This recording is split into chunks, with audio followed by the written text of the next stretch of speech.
بسم اللہ الرحمن الرحیم الحمد للہ وکفا وسلام علی عبادہ الذین اصطفیٰ اما بعد۔ یہ باب ہے باب الخوض فی الصلاۃ هل فیہ تکبیر، کہ یہ باب ہے کہ نماز کے اندر جھکنے میں آیا اس کے اندر تکبیر کہی جائے گی یا نہیں، جیسے رکوع کے لیے جھکنا، سجدے کے لیے جھکنا، اس میں تکبیر کہی جائے گی۔ حل فیہ تکبیر، کہ کیا اس کے اندر تکبیر ہے؟ اس میں فقہاء کرام کے درمیان اختلاف ہے، دو قول اس کے اندر بیان کیے ہیں۔ پہلا قول علامہ ابن سیرین اور حضرت عمر بن عبدالعزیز رحمۃ اللہ علیہ، یہ فرماتے ہیں کہ نماز میں رکوع سے قومے اور سجدے سے قیام کی طرف اٹھتے وقت تو تکبیر ہے، لیکن رکوع اور سجدے کی طرف جھکتے وقت تکبیر نہیں ہے۔ یعنی اٹھتے وقت تو ہے، رکوع سے اٹھتے وقت، سجدے سے قیام کی طرف آتے وقت، سجدے سے اٹھتے وقت تکبیر ہے، لیکن جھکتے وقت رکوع کے اندر جانے کے لیے جب جھکیں گے یا سجدے میں جانے کے لیے جھکیں گے اس وقت تکبیر نہیں ہے۔ اسی لیے عنوان حل باب الخفض فی الصلاۃ هل فیہ تکبیر کا قائم کیا۔ تو علامہ ابن سیرین، جو حضرت امام محمد بن سیرین ابو رضی اللہ تعالیٰ کے داماد تھے، یہ اور حضرت عمر بن عبدالعزیز یہ فرماتے ہیں کہ نماز میں اس میں تکبیر نہیں ہے، جو اٹھتے ہوئے ہے لیکن جھکتے ہوئے رکوع اور سجدے میں تکبیر نہیں ہے۔ امام طحاوی رحمۃ اللہ علیہ کے قول فذهب قوم الى هذا فكانوا لا يكبرون في الصلاة اذا خفضوا ويكبرون اذا رفعوا، اس کا مصداق یہی دونوں حضرات ہیں۔ ان کی دلیل کیا ہے؟ حدیث آگے بیان کی ہے، عن ابن عبد الرحمن ابن ابزہ عن ابی رضی اللہ عنہ صلی مع رسول اللہ صلی اللہ علیہ وسلم فکان لا یتم التکبیر، کہ تکبیر مکمل نہیں فرماتے تھے آپ صلی اللہ علیہ وسلم۔ اس حدیث میں صراحت ہے کہ رکوع اور سجود کی طرف جھکتے وقت تکبیر نہیں کہتے تھے، تو فرماتے ہیں کہ اس سے پتہ چلتا ہے کہ تکبیر نہیں ہے۔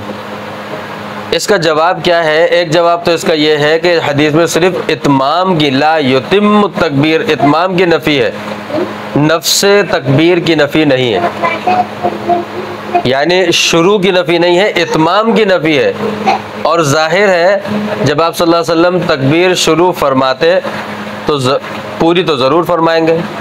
اب اس کے اندر اتمام شروع ہونے کے بعد ہی اتمام ہوگا نا، اگر شروع ہی نہیں ہوا تو ابتدا کی لا یبتدی التکبیر کہتے ہیں نا، پہلے رکوع میں جاتے وقت تکبیر کہی تھی، لا یتمو کے تکبیر تمام مکمل نہیں کرتے تھے، اتمام کی نفی ہے، تو اس سے تکبیر شروع کرنے کی نفی تو نہیں ہوئی۔ اس کا مطلب تکبیر شروع تو کرتے تھے، اور جب شروع کرتے تھے تو پوری بھی ضرور فرماتے تھے۔ تو اس سے پہلا جواب تو یہ کہ اتمام کی نفی ہے، نفس تکبیر کی نفی ہے ہی نہیں، اور اتمام کی نفی سے شروع ہونا تو خود بخود ثابت ہو گیا، تو اس سے استدلال درست نہیں ہے۔ اور دوسرا جواب یہ ہے کہ دوسری تمام متواتر احادیث کے یہ مقابل ہے، معارض ہے، اور تعارض کی صورت میں متواتر روایات پر عمل کیا جاتا ہے، اس پر عمل کرنا ضروری ہے۔ تو جو آگے متواتر روایات آ رہی ہیں ان کے مقابلے میں اس حدیث سے استدلال درست نہیں ہے۔ دوسرا قول جمہور صحابہ کرام اور تابعین رضی اللہ عنہم اور ائمہ اربعہ کا ہے، وہ فرماتے ہیں کہ نماز میں جھکتے اور اٹھتے دونوں صورتوں میں تکبیر ہے۔ وخالفهم في ذلك آخرون فكبروا في الخفض والرفع جميعا، اس سے امام طحاوی رحمۃ اللہ علیہ کے اس قول سے یہی حضرات مراد ہیں۔ ان کے دلائل بھی آگے آ رہے ہیں، جیسے حدیث حضرت علقمہ رضی اللہ تعالیٰ کی حدیث عبداللہ رضی اللہ عنہ قال انا رأيت رسول اللہ صلی اللہ علیہ وسلم يكبر في كل وضع ورفع، حضرت عبداللہ بن مسعود رضی اللہ عنہ فرماتے ہیں میں نے آپ صلی اللہ علیہ وسلم کو ہر جھکتے اور اٹھتے ہوئے تکبیر کہتے ہوئے دیکھا۔ ایک اور حدیث ہے انس رضی اللہ تعالیٰ عنہ کے قال کان رسول اللہ صلی اللہ علیہ وسلم وابو بکر وعمر یتمون التکبیر یکبرون اذا سجدوا واذا رفعوا واذا قاموا من الرکعۃ، کہ حضرت ابو بکر صدیق، آپ صلی اللہ علیہ وسلم، حضرت ابو بکر صدیق، حضرت عمر رضی اللہ تعالیٰ عنہ تکبیر مکمل کیا کرتے تھے۔ وہ تکبیر کہا کرتے تھے جب سجدہ کرتے، جب سجدے سے سر اٹھاتے، اور جب رکعت کے لیے کھڑے ہوتے۔ اسی طرح تیسری دلیل حضرت ابو رضی اللہ تعالیٰ کی روایت ہے، فرماتے ہیں کہ کان رسول اللہ صلی اللہ علیہ وسلم یکبر کلما سجد ورفع، حضرت ابو رضی اللہ فرماتے ہیں یکبر کلما سجد ورفع، جب بھی سجدہ کرتے اور اٹھتے تکبیر کہتے ہیں۔ تو اس سے پتہ چلا کہ جھکتے اور اٹھتے وقت ان تینوں احادیث میں صراحت ہے کہ جھکتے اور اٹھتے وقت تکبیر کہتے تھے۔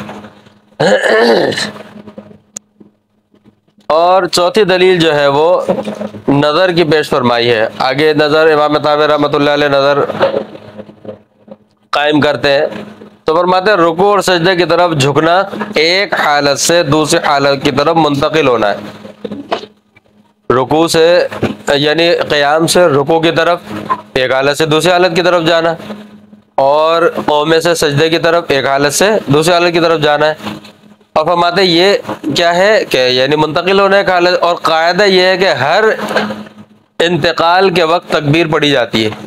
جب بھی ایک کسی حالت سے دوسری حالت کی طرف انتقال ہوگا تو تکبیر کہی جائے گی۔ لہذا نماز کی ابتدا وہ بھی ایک حالت سے دوسری حالت کی طرف انتقال ہے، پھر رکوع، سجدہ، سجدے سے اٹھنا اور قیام کی طرف اٹھنا، یہ سب تکبیر سے ہوتا ہے۔ تو یعنی رکوع اور سجدے سے اٹھنا، قیام سے اٹھنا، تو اس پر نظر اور قیاس کا تقاضا یہ ہے کہ جب ان کے اٹھنے کی صورت میں بھی تکبیر ہے تو رکوع اور سجدے کی طرف جھکنا بھی، کیونکہ انتقال حالت ہے اس وجہ سے اس پر بھی تکبیر ہونی چاہیے۔ یہ حضرت امام طحاوی رحمۃ اللہ علیہ نے نظر قائم فرمائی ہے۔